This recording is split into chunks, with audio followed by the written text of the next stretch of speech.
गोंदिया जिल्ह्यातील अंगणवाडी सेविका तसेच मदतनीस यांच्या समस्या जाणून घेण्यासाठी आमगाव देवरी विधानसभा क्षेत्राचे आमदार सहस्राम कोरुटे यांनी सालेकसा तालुक्यात संवाद शिबिराचे आयोजन केले होते।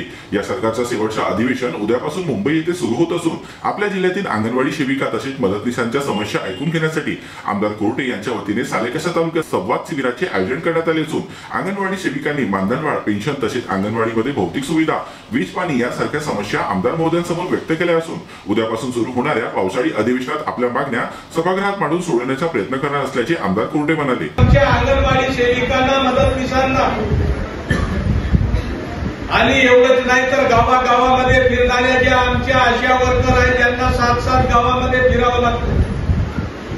आपण त्यांना सुद्धा मदत केली पाहिजे।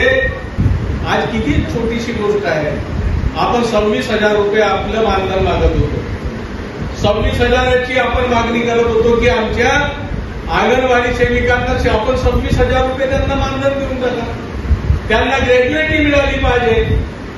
एवढंच नाही तर त्यांना पेन्शन मिळाली पाहिजे। आता हे सांगा की आपण आपल्या गावामध्ये छोट्याशा रोपट्याला आपण त्याला आकार देऊन चांगलं करण्याचं काम आपण अंगणवाडी सेविकेच्या माध्यमातून आपण करता।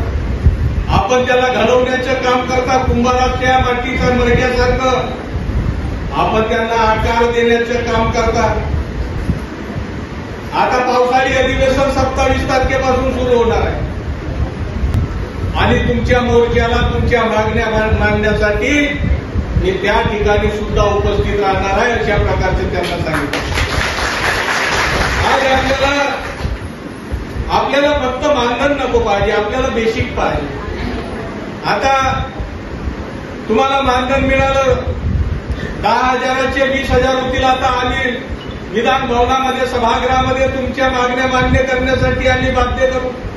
तर या संवाद शिबिरात सालेकसा तालुक्यातील 1500च्या वर अंगणवाडी सेविकांनी तसेच मदतनीस महिलांनी हजेरी लावली असून संवाद शिबिरात आलेल्या महिलांना आमदार कोरुटे यांच्या वतीने साडी देऊन सत्कार करण्यात आले, तर महिलांनी देखील आमदार महोदयांचे आभार मानले आहे।